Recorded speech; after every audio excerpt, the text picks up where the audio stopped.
안녕하세요. 이번 시간부터 섹션 12 부분 진행을 합니다. 섹션 12에서는 스팍 스트리밍에 대해서 배울 거고, 그 중에서도 특히 카프카와 연결된 그런 스팍 스트리밍을 위주로 배울 거예요. 그 중에서 이번 시간에 첫 시작으로 스팍 스트리밍이 무엇인지 개념부터 알아보도록 할게요. 이번 시간에는 일단 스팍 서버만 다 올려주시면 돼요. 스팍 서버 세대, 그리고 하드 파일 시스템이나 얀까지 다 올려주시면 됩니다. 먼저 스팍 스트리밍이 뭔지 좀 보도록 할게요. 스팍 스트리밍은 카프카 등의 소스로부터 실시간으로 데이터를 받아서 처리할 수 있는 기능이라고 보시면 되고, 스팍 2.0에서 처음 도입이 됐습니다. 스팍 스트리밍이 바라볼 수 있는 소스는 여러 가지가 있는데, 그 중에서 카프카가 가장 대중적이고 가장 일반적이에요. 그리고 사례도 제일 많고요. 만약에 필요하다면 다이나모DB나 플럼 등 다른 도구를 소스로 바라보고 데이터를 받아와서 처리할 수도 있습니다. 그리고 밑에 있는 이 URL은 스팍 스트리밍에 대해서 나와 있는 공식 문서인데, 아마 들어가서 보시면 좀 어려울 거예요. 스팍 스트리밍이 무엇인지 모르는 상태에서 처음에 이걸 보면은 조금 고급스러운 내용들만 나와 있기 때문에 처음에는 이해가 잘 안 갈 겁니다.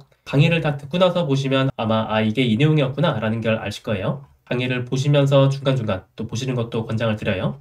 자, 그러면 우리가 지금까지 작성했던 스팍잡과 스팍 스트리밍은 어떻게 다른지 그 점을 좀 설명을 드릴게요. 사실은 스팍 스트리밍이라고 해서 기존에 작성했던 잡들과 크게 다르지는 않습니다. 하지만 스트리밍에 대한 특징이 좀 몇 가지 있어요. 그 특징 때문에 알아야 될 부분들이 좀 있습니다. 트리거 모드라든지 아웃풋 모드, 아니면 윈도우 연산 등등 알아야 할 기법들이 좀 몇 가지가 있는데, 그거 말고도 일반적으로 스팍 스트리밍은 반영구적으로 뛰어나요. 명시적으로 중지를 하지 않은 한 반영구적으로 도는 잡이 됩니다. 그런 특징 때문에 유의해야 될 사항들이 몇 가지가 있기는 해요. 이거는 강의를 들으면서 제가 뒤에서 차근차근 설명을 드릴 겁니다. 그래서 스팍 스트리밍에서 기본적으로 지원하고 있는 소스는 파일 소스, 소켓 소스, 그 다음에 카프카 소스, 이렇게 세 가지가 있습니다. 파일 소스 같은 경우는 파일에 기록된 내용을 실시간으로 감지하는 소스고요. 소켓 같은 경우는 특정한 IP와 포트로 입력되는 내용을 감지할 수 있는 소스라고 보시면 되고, 카프카는 카프카 브로커에 들어오는 데이터를 실시간으로 감지할 수 있는 그런 소스라고 보면 되겠죠. 그러면 이제 소켓 소스를 한번 테스트를 해볼 거예요.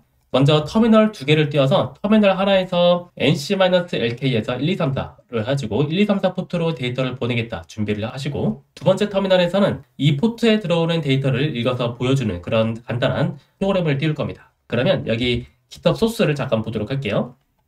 먼저 스팍 세션 라이브러리 임포트해 와서 빌드하고 앱네임 주고, 그 다음에 get와 create 해가지고 스팍이라고 하는 스팍 세션 객체 얻어내는 과정은 똑같습니다. 우리가 지금까지 해왔던 거랑 크게 다르지 않고요. 다른 점이 있다면 이 부분이겠죠. 스팍하고 read 스트림을 썼습니다. 우리가 지금까지 했을 때는 spark.read.table 해서 테이블 데이터를 읽거나 했는데, 이번에는 spark.read 스트림을 썼네요. 참고로 스팍에서 모든 데이터 프레임의 시작점은 스팍 세션이다 라고 제가 초반에 설명드렸었는데 기억나시죠? 그래서 스팍 스트리밍에서도 스트리밍 관련된 데이터 프레임을 로드할 때 최초의 시작점은 이번에도 마찬가지로 스팍 세션 객체입니다. 그 점을 기억해 주시고요. 어쨌든 리드 대신에 리드 스트림 인스턴스를 쓰고 있고요. 그 다음에 포맷이나 옵션이나 이런 것들을 줘서 로드하는 그런 과정들은 조금 비슷해요. 보면은 포맷에 소켓이라고 줬어요. 이거는 네트워크 소켓을 통해서 데이터를 읽어 오겠다라는 뜻이고, 로컬호스트의 1, 2, 3, 4 포트를 바라보고 데이터를 가지고 오겠다라는 뜻입니다. 그렇게 해서 소켓 df라고 하는 데이터 프레임을 만들어 주는 거예요. 그 다음에 만들어진 데이터 프레임을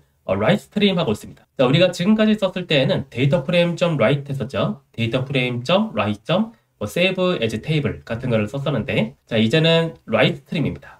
write 스트림으로 바뀌었다는 점 확인을 해주시고요. 그 다음에 포맷의 콘솔은 답을 띄운 터미널을 바라보고 출력을 내보내겠다라는 뜻이에요. 그 다음에 스타트를 해주면은 쿼리라고 하는 요 스트리밍 쿼리 객체가 생깁니다. 스트리밍 객체가 여기 이렇게 나오는 거예요. 참고로 이 스트리밍 객체에 대해서는 뒤에서 조금 더 설명을 드릴 건데, 이 쿼리라고 하는 이 스트리밍 객체는 백그라운드에서 수행이 돼요. 그리고 그 백그라운드에서 수행이 될 때 종료되지 않도록 이런 함수를 또 지정을 해주고 있는 겁니다. 간단하게 흐름을 보면 socket df라고 하는 데이터 프레임을 read 스트림에서 만들어내고요. 그 다음에 다시 한번 write 스트림으로 내보냅니다. 내보낼 때 콘솔 터미널을 바라보고 출력을 내보낸다 라고 보시면 될 것 같아요. 그러면 이 코드를 이제 여러분들 로컬 파이참에 레슨 12 밑에 여기 디렉토리 만드시고 소켓 스트리밍 파일 만드셔서 내용 붙여넣기 해주신 다음에 커밋 푸시까지 해주시면 되겠죠. 커밋 푸시 하기 전에 스팍 서버 세대 다 올려주시고 그 다음에 푸시 하셔야 돼요. 그래야 배포가 되니까.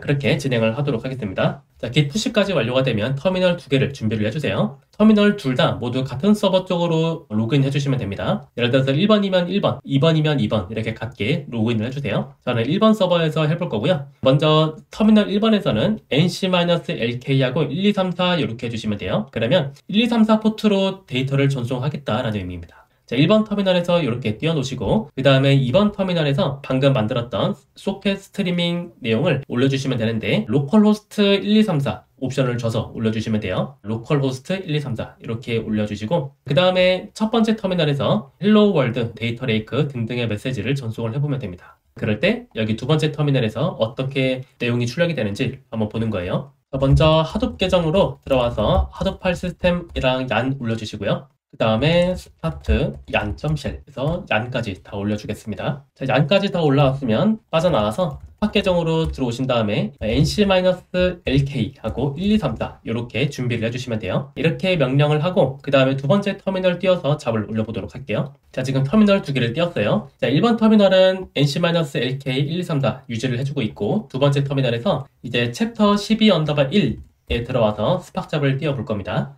스팍 서밋 소켓 스트리밍.py 하고 로컬호스트에 1, 2, 3, 4 이렇게 작성을 해주시면 돼요. 이렇게 수행을 하고 좀 기다려 볼게요. 어느 정도 좀 기다리면은 배치 0하고 어떤 빈 값이 뜹니다. 자, 이 상태에서 이제 1번 터미널에서 내용을 쳐주면 됩니다.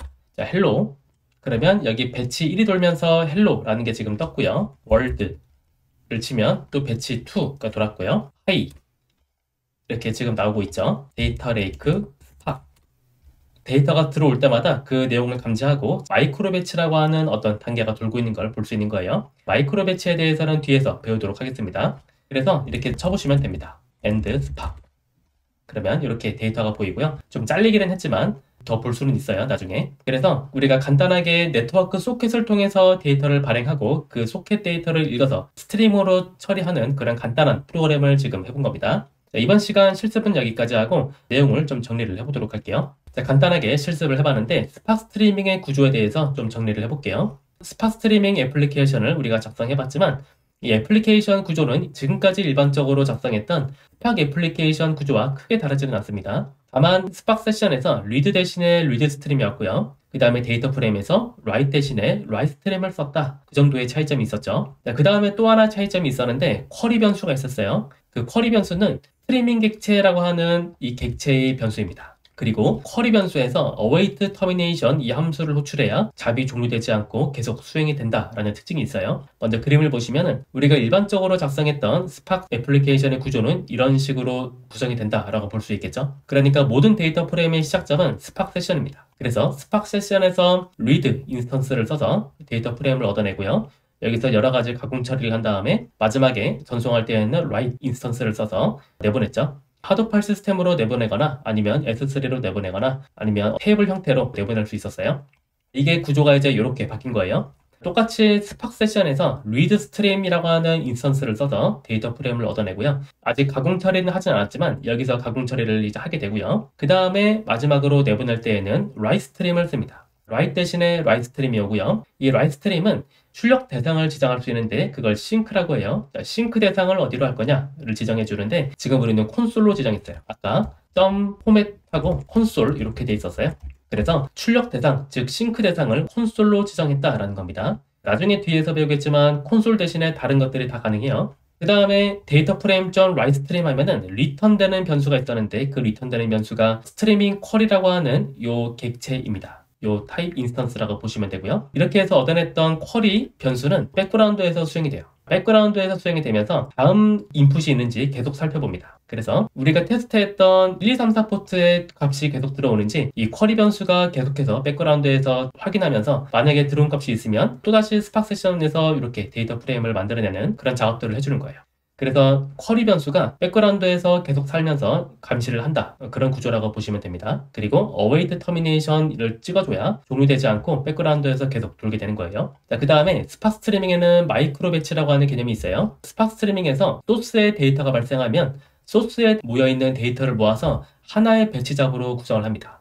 그러니까 소스를 한 건 한 건 가져오는 게 아니라 데이터를 어느 정도 모아서 한꺼번에 가지고 온다라는 뜻이에요. 그래서 그림을 보면은 첫 번째 마이크로에서는 5건의 데이터가 있고, 두 번째 마이크로 배치에서는 4건의 데이터가 있고, 세 번째 마이크로 배치에서는 3건의 데이터가 있네요. 그래서 마이크로 배치가 시작될 때 만약에 1번 배치가 이 시점에서 시작이 되었다라고 하면, 자, 이 시점에서 가지고 올 수 있는 데이터를 봤더니 5건이야. 그런 5건을 가지고 와서 처리가 되는 그런 구조라고 보시면 돼요. 만약에 소스의 데이터 발생 속도가 굉장히 빠르면 한 번의 마이크로 배치 때 가지고 오는 로우수가 많아지게 되겠죠. 자, 그런 특징이 있다 정도로 일단은 이해를 해주세요. 자, 이번 시간에 실습했던 네트워크 소켓 소스는 잘 쓰진 않아요. 대신에 앞에서 설명드렸지만 가장 일반적이고 대중적인 소스는 카프카라고 보시면 됩니다. 카프카는 우리가 앞에서 배웠지만 실시간 수집을 담당하고 있죠. 반면에 스팍은 카프카의 데이터를 가지고 와서 처리하는 그런 역할로서 분류해 볼 수 있어요. 그래서 카프카는 수집, 그 다음에 스팍은 처리를 담당함으로써 이렇게 연결해서 쓰는 구조가 굉장히 많다라는 점 참고를 해주시고요. 최근에도 많은 기업에서 카프카와 스팍 조합으로 실시간 처리를 많이 구현하고 있어요. 그리고 다음 시간부터 우리도 카프카 소스를 쓰기 위한 여러 가지 작업들을 해볼 겁니다. 그럼 이번 시간은 여기까지 하도록 할게요. 다음 시간에 뵙겠습니다.